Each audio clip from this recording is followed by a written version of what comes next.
हमारे आने से, मेरे आने से पहले यहाँ पर एक बलवा हुआ। जब मैं आ रहा था तो एक रिपब्लिक टीवी की लड़की अगेन मुंह पर माइक ठूस कर कह रही थी कि आप क्यों मदद कर रहे हैं, जोर जोर से चिल्ला रही थी।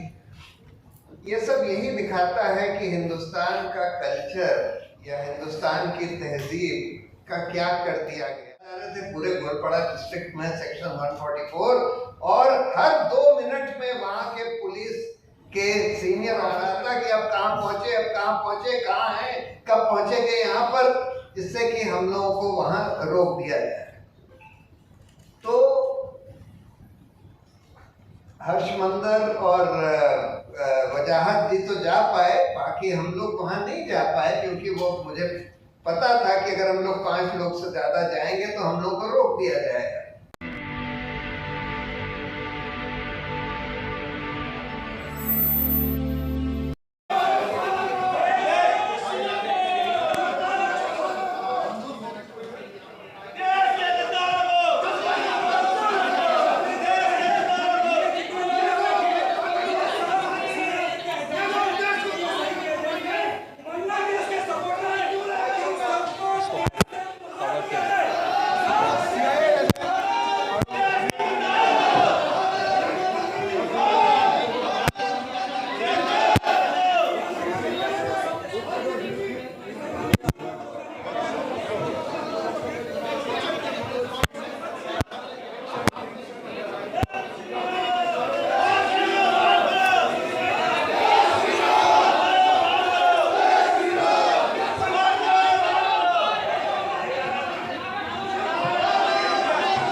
की गई। पुलिस ने इस बात की इजाजत दी कि ये भीड़ बाहर इकट्ठा हो, जो पिछले आधे घंटे से इकट्ठा हो रही थी, और उसके बाद इस हॉल में इस मीटिंग को भंग करने की इजाजत भी पुलिस ने दी। सबसे मजेदार बात यह है कि इस हॉल में इंतजामकार हमसे ये कह रहे थे कि हमें लगा कि ये आपके लिए आ रही है और इसलिए हमने इनको नहीं रोका। तो जो आप असम में देख रहे हैं उसका एक एक्सटेंशन आपने दिल्ली में देखा। अभी कॉन्स्टिट्यूशन क्लब और ये हिंदुस्तान की कॉन्स्टिट्यूशनल अथॉरिटीज ने किया,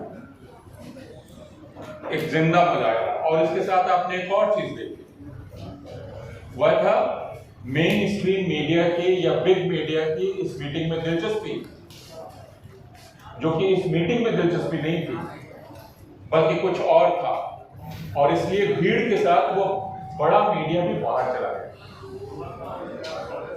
और इससे आप उस गठजोड़ को समझ सकते हैं जो इस बड़े मीडिया और इस हिंदुत्ववादी भीड़ का है। और यह गठजोड़ अब पूरे हिंदुस्तान में काम कर रहा है और यहाँ ये बहुत साफ है। इस बड़े मीडिया की कोई दिलचस्पी नहीं थी कि असम की ये रिपोर्ट क्या है, असम के लोग क्या कह रहे हैं, बल्कि ये बड़ा मीडिया और भीड़, ये हिंदुत्ववादी भीड़, ये दोनों साथ यहाँ पहुंचे और साथ ही बाहर चले। हिंदुस्तान में जो हिंसा हो रही है उसे कौन भड़का रहा है, या कम से कम आज इसका जिंदा नमूना हम लोगों को दिखलाई देता है। बहरहाल हमारे आने से, मेरे आने से पहले यहाँ पर एक बलवा हुआ। जब मैं आ रहा था तो एक रिपब्लिक टीवी की लड़की अगेन मुंह पर माइक ठूस कर कह रही थी कि आप ये घुसपैठियों को क्यों मदद कर रहे हैं, जोर जोर से चिल्ला रही थी।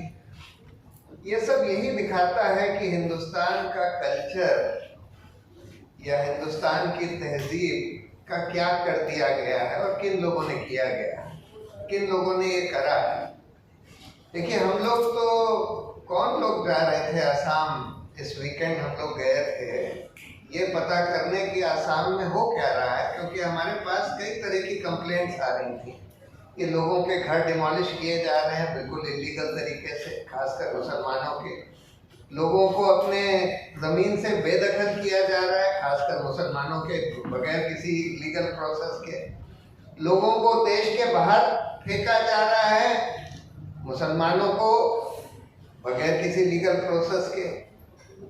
तो हम लोग कौन लोग थे? हम लोग Saeeda Hameed, former member of planning commission, Wajahat Habibullah, former chief information commissioner, Jawhar Sircar, former secretary to the government of India, Harsh Mander, again former IAS officer and great social activist, well known figure, मैं था और एक दो और लोग थे।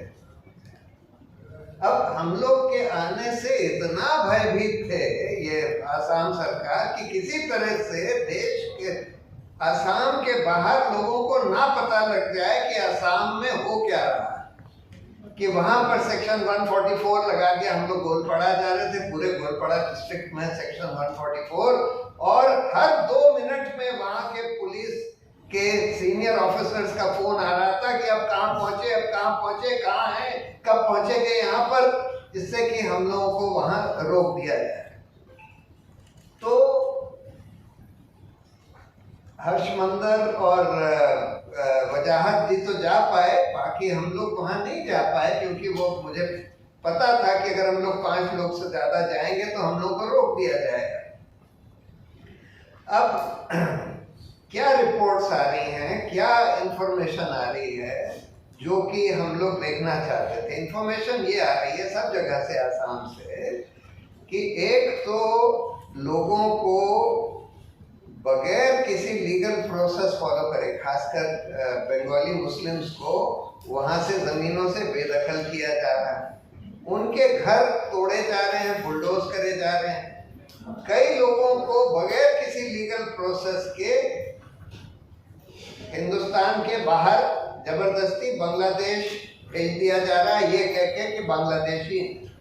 अब ये सब करने के लिए आपको कोई लीगल प्रोसेस फॉलो करना होता है। अगर आप किसी को, मान लीजिए फॉरेनर्स ट्राइब्यूनल ने भी, पहली बात तो ये सिर्फ उन लोगों को नहीं भेज रहे हैं जिनको फॉरेनर्स ट्राइब्यूनल ने नॉन सिटीजन घोषित कर दिया, उनके भी लीगल प्रोसेसेस, उनकी अपील्स वगैरह कोर्ट्स में पेंडिंग है।